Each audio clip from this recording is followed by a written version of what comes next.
पहले के समय में लोग 150 साल, 200 साल, 180 साल।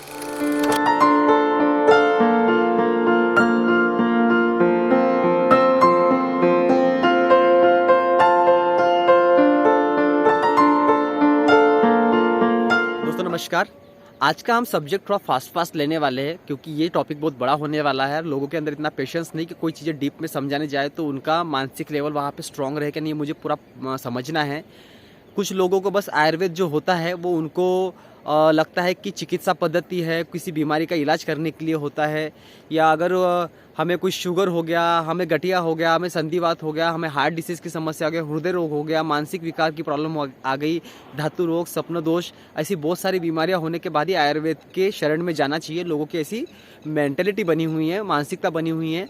पर मैं आपको बता दूं, आयुर्वेद का अर्थ होता है आयु को बढ़ाने वाला वेद। इसका अर्थ ये नहीं है कि आप बीमार हो तभी आप इस आयुर्वेद के शरण में आए या उसकी औषधि चिकित्सा का आप लाभ ले सकते हैं, ऐसा नहीं है। आयुर्वेद जो होता है ये बनाया इसीलिए गया है कि लोग अपने स्वस्थ जीवन को बहुत लंबे समय तक जी पाए। अभी हमारे भारत में पहले के समय में लोग 150 साल, 200 साल, 180 साल तक जीते थे। अभी की डेट में लोगों की जीने की आयु प्रणाली जो होती है वो धीरे धीरे कम हो गई है। 60-70 साल में ही लोग निपट रहे हैं, 50 साल में ही लोग निपटते जा रहे हैं। मतलब उनकी लिमिट ही खत्म होती जा रही है।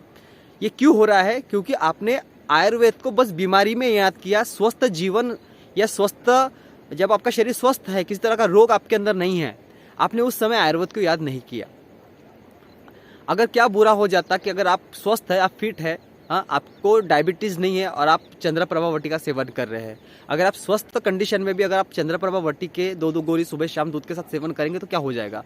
उल्टा आपकी बॉडी बहुत अच्छी हो जाएगी, आपकी बॉडी स्ट्रांग हो जाएगी, आपके धातु अच्छे रहेंगे। आपको कभी भी यूटीआई की समस्या, मतलब यूरिन ट्रैक इन्फेक्शन की प्रॉब्लम कभी नहीं होगी।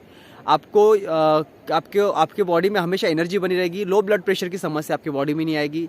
अगर क्या होगा, अगर आप च्यवनप्राश का रेगुलर सेवन करें, इससे आपकी इम्यून सिस्टम अच्छा रहेगा, इससे आप कभी बीमार नहीं पड़ेंगे, इससे आपकी एज कंट्रोल में रहेगी।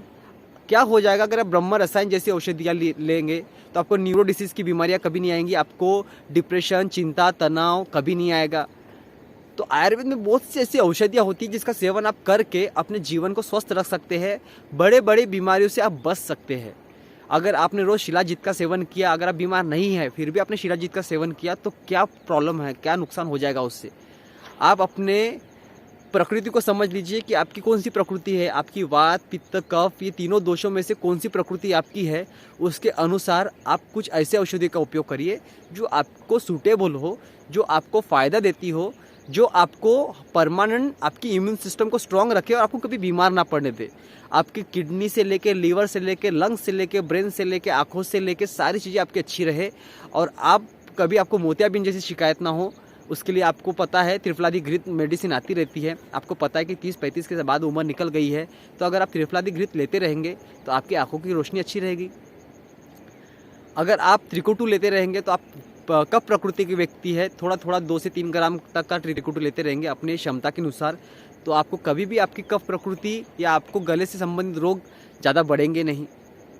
क्या हो जाएगा कि अगर आपने कुछ चीज़ों का सेवन इस तरह से किया कि आप बीमार है ही नहीं। आयुर्वेद में बहुत सी ऐसी औषधियाँ है जिसका उपयोग आप रेगुलर कर सकते हैं। अगर आपके शरीर में वात की समस्या है तो आप वात की समस्या में आप रासनादी गुगुल ले सकते हैं, रासनादी काढ़ा पी सकते हैं छोटी छोटी मात्रा में। क्या फ़र्क पड़ जाएगा? बस आपको समझना क्या है, आपको समझना ये है कि आपकी प्रकृति कौन सी है, उसके अकॉर्डिंग आपको दवाई का सेवन करते रहना है। अगर आप मोटे हैं तो क्या आप कफ से बढ़ने वाली चीज़ें खाएंगे? जो आपके शरीर में कफ को डोमिनेट करेगी, आप वैसी चीज़ें खाएंगे क्या? नहीं खाएंगे ना। आप ऐसी चीज़ों को खाओगे जो आपके कफ प्रकृति को बैलेंस करे या उसको ख़त्म कर दे या उसको कंट्रोल में लाए, ताकि आपका मोटापा ना बढ़े। आप ऐसी चीज़ें खाएंगे क्या वात के प्रकृति में कि आपके वात को और बढ़ाए? जैसे आपने भिंडी खा ली, हाँ, तो आप जो आपके वात को बढ़ा रही है, ऐसी चीज़ें खाएंगे तो होगा क्या? आप ऐसी चीज़ें खाएंगे जो वात को कंट्रोल रखे, बैलेंस रखे। आप पित्त प्रकृति की व्यक्ति है तो आप गर्म चीज़ें खाएंगे क्या? मिर्च मसाले, स्नैक्स खाएंगे क्या? खट्टी चीज़ें खाएंगे क्या जो आपके पित्त को और ज़्यादा बढ़ा दे, ताकि आपकी स्किन डिसऑर्डर की समस्या आपकी बढ़ जाए? तो आयुर्वेद जो है, आयुर्वेद का सीधा सीधा कॉन्सेप्ट ये है कि आयुर्वेद को कहा क्या गया है, आयुर्वेद को कहा गया है आयु को बढ़ाने वाला वेद, मतलब आयुर्वेद।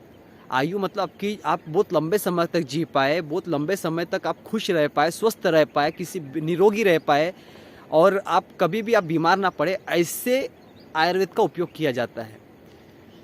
आप आसपास के किसी भी वैद्य चिकित्सक के पास जाके अपने शरीर की प्रकृति के अकॉर्डिंग आप पूछिए उनको कि मैं कौन सी औषधि ऐसी रेगुलर ले सकता हूँ जिससे हमारी इम्यून सिस्टम अच्छी रहे, मैं कभी बीमार ना पड़ूँ, कभी मुझे संधिवात, गठियावात ऐसी बीमारियाँ ना हो। और बहुत सारी चीज़ें जो है इससे आप खुद ब खुद ही समझ जाएंगे। आप गिलोय का सेवन कर सकते हैं। अगर रुक्षता होती है आपके अंदर गिलोय की, गिलोय खाने से आपका पेट साफ़ नहीं होता, तो आप उसको घी के साथ ले सकते हैं।